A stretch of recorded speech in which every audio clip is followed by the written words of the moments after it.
Gunung es di angkasa.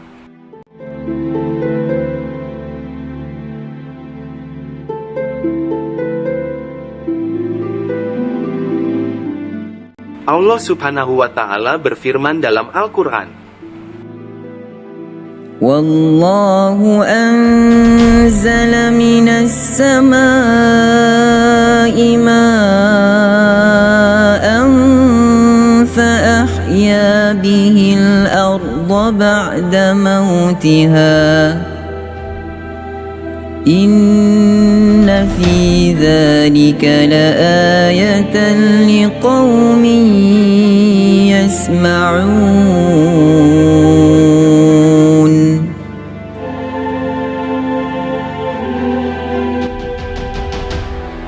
Dan Allah Subhanahu wa Ta'ala menurunkan air dari langit dan dengan air itu dihidupkan bumi sesudah matinya. Sesungguhnya pada yang demikian itu benar-benar terdapat tanda-tanda bagi kaum yang mendengar. Quran Surat An-Nahl ayat 65.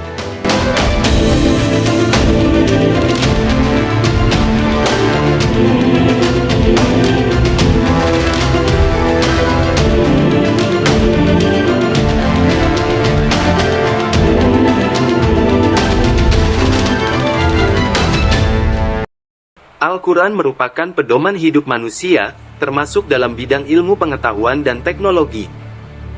Dalam Al-Quran, kita bisa menemukan ayat-ayat yang menjadi isyarat tentang berbagai hal bagi kemaslahatan umat manusia, baik berupa penemuan-penemuan baru maupun penyempurnaan atau koreksi bagi teori-teori yang sudah ada dalam kitab-kitab tafsir. Surat ke-16 yakni An-Nahl ayat 65 di atas diartikan sebagai cerita mengenai proses turunnya air hujan dari awan. Tetapi tafsir itu kurang memuaskan. Sebab dalam bahasa Arab, awan disebut as-sahab, padahal dalam ayat tadi disebutkan bahwa air turun dari langit. Selama ini kita belajar air hujan berasal dari air laut yang menguap kemudian berkumpul di atas menjadi awan hujan, lalu airnya turun ke bumi. Hal ini dijelaskan dalam surat yang lain.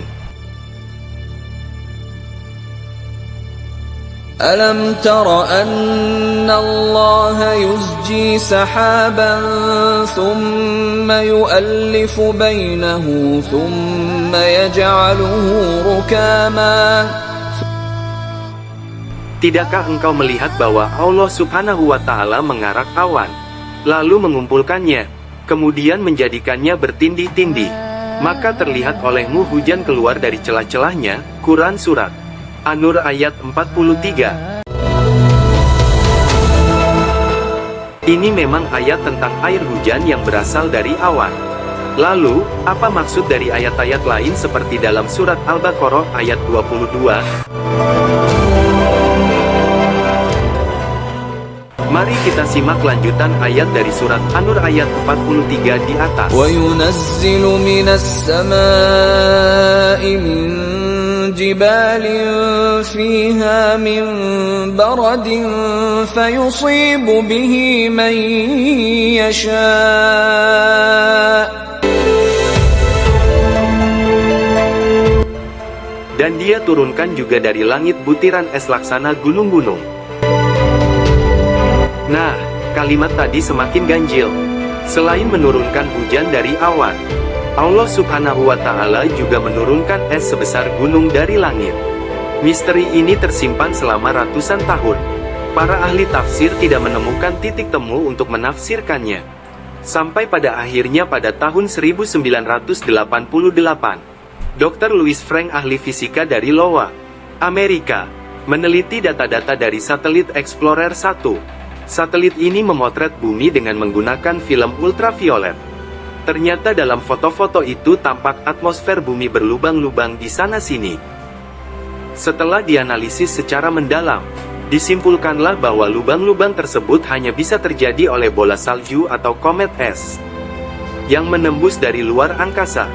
Berat tiap komet diperkirakan 100 ton dan kulitnya berlapis hidrokarbon hitam.